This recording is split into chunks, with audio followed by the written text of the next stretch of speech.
इंग्रजीत एक म्हण आहे, never poke a sleeping bear, म्हणजे झोपलेल्या अस्वलाला उठवू नका, नाहीतर तो उठला तर तुमचं काय खरं नाही. आता असाच प्रसंग पर्थमध्ये घडला जेव्हा आपल्या भारतीय संघाने मिचेल स्टार्कला छेडले.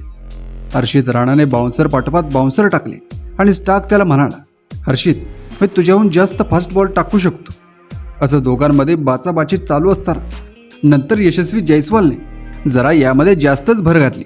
त्याने स्टार्कला 6 मारला आणि तो म्हणाला, हॅलो मिस्टर स्टार्क, तुम्ही खूप हळू आहात. आणि मग काय, ही ओळ स्टार्कच्या हृदयाला बाणासारखी धडकली. भावाने ठरवले की आता सगळ्यांचा हिशोब तोच करणार आणि त्यानं जसं ठरवलं तसंच केलं.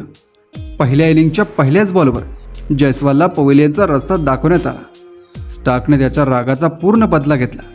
535 दिवसानंतर त्याने टेस्टमध्ये 5 विकेटची जादू दाखवली आणि भाऊ, जादू अशी होती आणि संपूर्ण भारतीय संघाची जादूच नष्ट झाली. आता स्टार्कच्या परफॉर्मन्सबद्दल बोलूया. आधी जयस्वाल, मग के. राहुल, जो थोडाफार टिकला होता त्यालाही त्याने चालायला लावले. विराट कोहली यालाही स्टार्कने त्याच्या धारदार बॉलवर आऊट केले आणि शेवटी अश्विन आणि नितीश रेड्डी थोडीफार बॅटिंग करत होते त्यांनाही त्याने पॅकऑफ केले. वारंवार बाउन्सर मारणाऱ्या हर्षित राणालाही शेवटी त्याने उत्तर दिले. स्टार्कचा आता विक्रम बघूयात. 15 कसोटीत 5 9 वनडेमध्ये 5 आणि एकूण 366 टेस्ट विकेट्स. स्टार्कमुळे 1/69 असणाऱ्या टीम इंडियाला 180 आपली इनिंग संपवावी लागली. आता पिंक बॉलबद्दल बोलूया.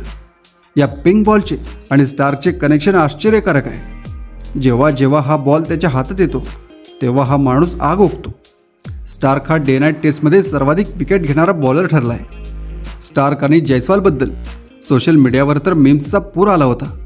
आता जयस्वाल विचार करत असेल की हरकत नाही, पुढच्या वेळी मी दाखवून देईल.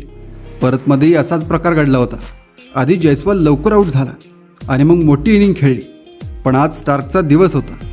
तो मोठा प्लेयर का आहे हे त्याने दाखवून दिले. नितीश रेड्डीने 42 धावा केल्या. अश्विननेही चांगली बॅटिंग केली. शिवाय राहुल गिल थोडा वेळ टिकले, पण बाकीचे सगळे आले आणि गेले. आता असाच आणखी ड्रामा सिरीजमध्ये पाहायला मिळणार का, हा प्रश्न आहे.